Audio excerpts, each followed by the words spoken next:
Yo, top of the top, my good people. Welcome to Talks with Todd. I'm your host, Brandon Todd. Thank you for joining me once again. This is episode 4. And I just want to give a special shout out to Candace Parker, man. Make sure y'all go follow and subscribe to the Purple Lotus Flower 888. She has a great podcast. She's done great interviews. And she's more so about empowering women. So make sure y'all follow her. Also, I just wanted to say thank you for making that promo vid for me. That was dope. For those of you that don't know, I was supposed to go live on YouTube last time. For whatever reason, the connection was going bad, so I decided to pre-record. So I'll try it again another time, maybe in another location or something. But I appreciate you, Candace. Thank you again. And let's get to the topic, shall we? How did I become a cheater? Well, first I'm gonna start with my parents, and this is gonna sound however it's gonna sound to y'all, but when you grow up without your father, but you hear stories about him being a Rolling Stone, and then you've seen your mother act like Sharon Stone on Casino, you're going to have a different perspective about this whole men and women thing, and how it's supposed to work. So that was strike one right there. Strike two was, as I got older and started to realize, my angle with women, I like I said, I turned into a monster before, and I kind of went crazy, trying to be for the community, if you will. And I didn't even realize I was spreading myself thin, honestly. And so when I ended up getting to a point where I felt like I was ready to crash and burn, that's when I stopped. But before I stopped, I was just on go mode consistently. And when I got married the first time, right, I tried to take it serious, even though I was too immature, too young to be married. And I started off trying to be faithful. And things just kind of kept happening that led me to cheating. Now, the first strike was that there was a lack of respect there. But there wasn't only a lack of respect, there was a sense of comfortability as well, because me and my first wife started off as good friends. Like that was the homie at one point. And once we started trying to take our relationship serious, I think that's when things went awry. And I was not emotionally intelligent at all, okay? I handle my emotions very poorly. So obviously the first thing to do for me was to run to another woman. I said, okay, you know what, we married, but it ain't no big deal, whatever. You know what I'm saying? Let me go ahead and mess with such and such, I didn't think it was a big deal. I really looked at it like it was low level. It was worse things that I could do to cheat. Like I used to justify cheating. I used to think it was okay. Like, oh, you know what? Long as I take care of home, who cares if I'm out doing whatever? Lord, only Lord knows she gonna be out probably doing whatever, and I'm not gonna know about it, until it gets brought to my attention. So I used to be real petty about it. I used to be very immature way of thinking, or I had a very immature way of thinking, and I just kind of let that take the wheel over everything. Like, you know what? I'm still young. So what? I'm married. I'm going to still do me just like she's still going to do her, whether I catch her or not. You know what I'm saying? And from there, I kind of just snowballed every time. Now, the next marriage, I started off again. Same thing. Faithful. Trying to be. And going into the deeper and deeper I got into the marriage, the respect factor became a bigger issue. And then it was more of a, well, you make good money, but you don't make enough money to carry me, what I'm saying, if I fall or whatever. You got enough money to have my back, but I ain't making enough money to carry her on my back. She felt like, oh man, you nothing. And ironically, I kind of understand that now, but now that I'm looking back on the situation itself, it was like, well, I get that, but that should have been your thought process prior to us getting married. You knew what I was doing. You knew how much money I was making, and then I gradually leveled up. But for some reason, it still wasn't enough. And once I realized I was being underappreciated due to me not being, due to me not having dope boy money or big business money, I was like, all right, bet. All right, you're not gonna appreciate me, cool. I could definitely find somebody else to do. Your replacement is a phone call away or right around the corner, whatever. And that's what started that process of me cheating. And but you know, the thing about cheating that I want people to understand is that it's very similar to being addicted to drugs. Once you start, it is very hard to stop. And you're gonna keep going and going. There was times where I was going and going and going, asking God for forgiveness and messing with a girl the very next day, if not hours later. Or sometimes it was beforehand. I'm asking him to forgive me before I sin. And I know I'm about to sin. I got all the power in the world to stop myself, but I'm not stopping myself because little did I realize I was unhappy, not only with who I was with, but with myself.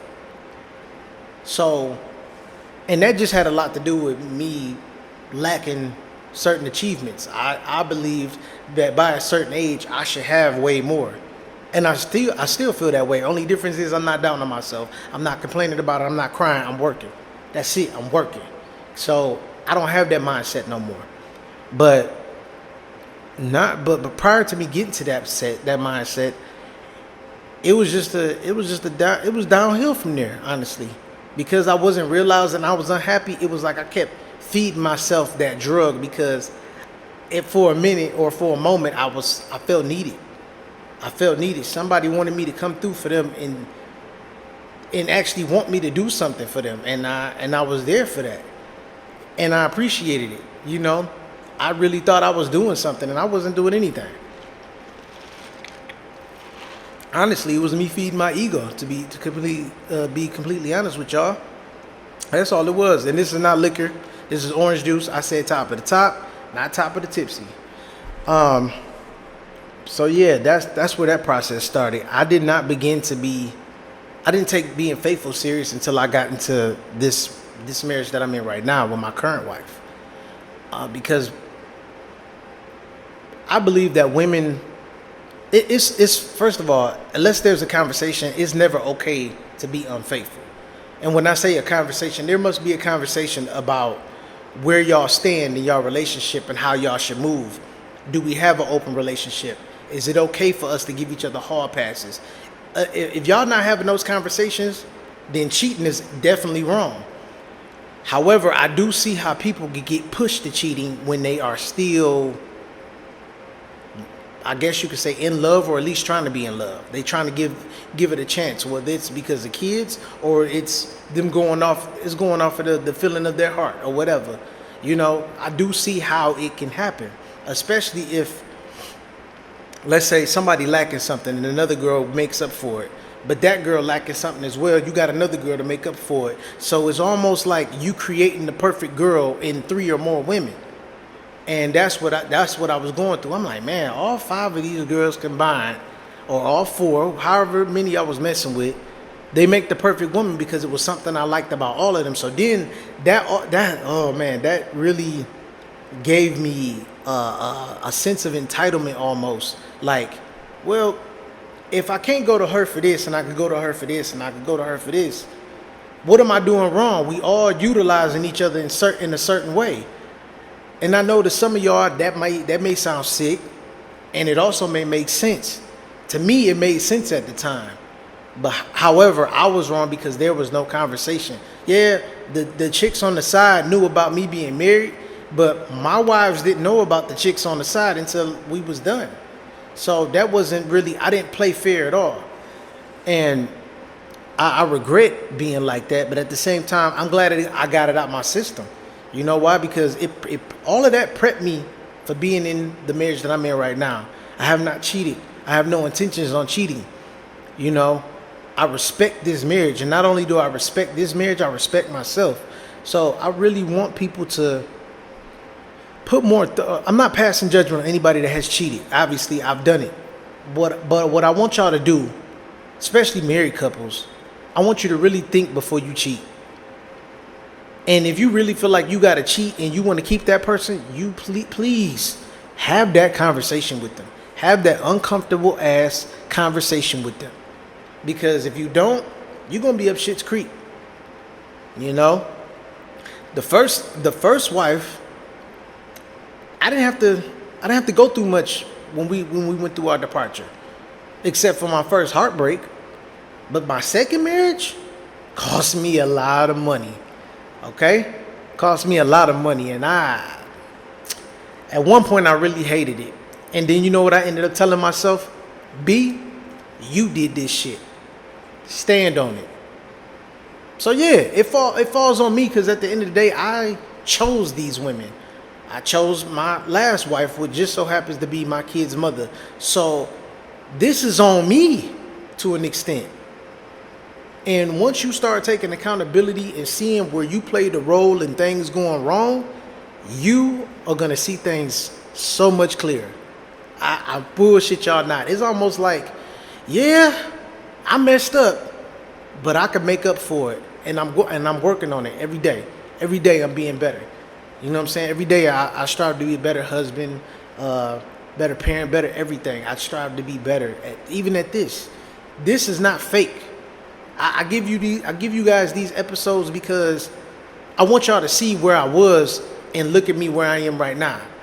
That's why I'm going through these little time capsules for y'all. So if you're gonna cheat, please have that conversation. And if you guys don't come to an agreement, please leave that marriage or that relationship. Now, some people tend to believe that if you're not married, you're single. I feel that way to an extent as well, because it all depends on, it's levels to it, right? It's levels to relationships. You got relationships where two people only see each other twice a week. You got relationships where somebody may see each other all week, but they still live separate.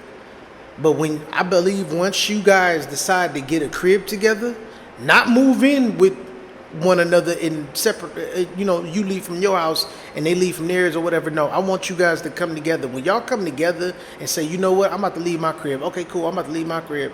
We gonna get a spot together. Once you do that, you are on the road to marriage already. Okay, so to an extent, I do feel like depending on what level y'all on, you single until you married. Now, if you are single and y'all on that home front, there has to be a conversation. Okay, I'm making this video to not only tell you my story, but just to give y'all some type of awareness, because cheating ain't nothing cool about cheating for real. It's not. You better off trying to live the poly life, honestly, if you want to have extra people in your life. But if there's no conversation, there's nobody bringing anything to your attention, letting you know that you're wrong, it's gonna be a big problem if you're messing with the wrong woman, fellas. It's gonna be a big problem. And you know what I used to justify?